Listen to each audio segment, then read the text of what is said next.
Hi, you're listening to Alabaster Jars, a collection of perspectives on life and spirituality, written by women, for women, and read by women.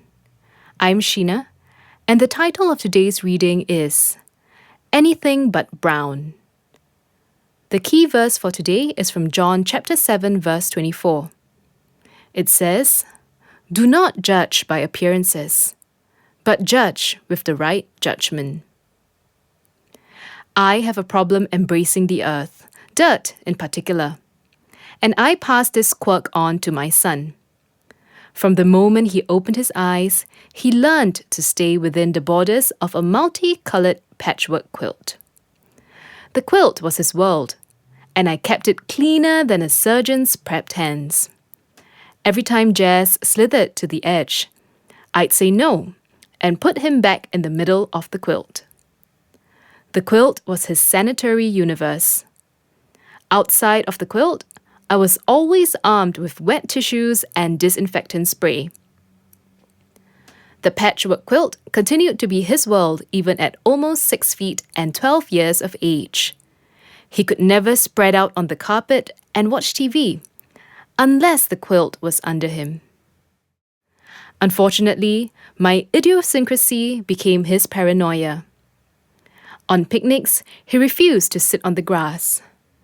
At dinner time, he never let his hands touch anything but his fork. Swings on playgrounds had to be wiped down before his turn. He even refused brown M&Ms because he associated the color brown with dirt.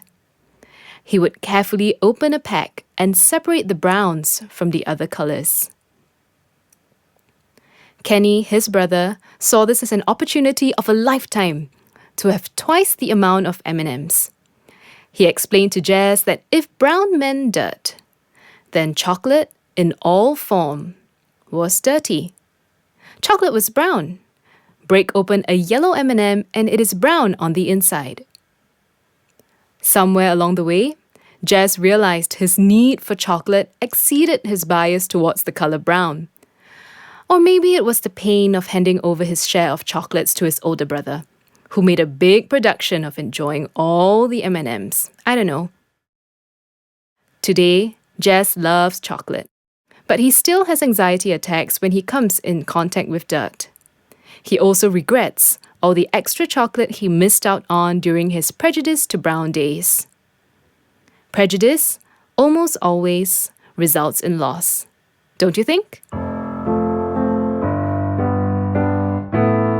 Alabaster Jars is written by women from all over the world. Edited and compiled by Sylvia Fowler Klein. This podcast is produced by Hope Channel Singapore. For episodes and more, visit our website hopechannel.sg.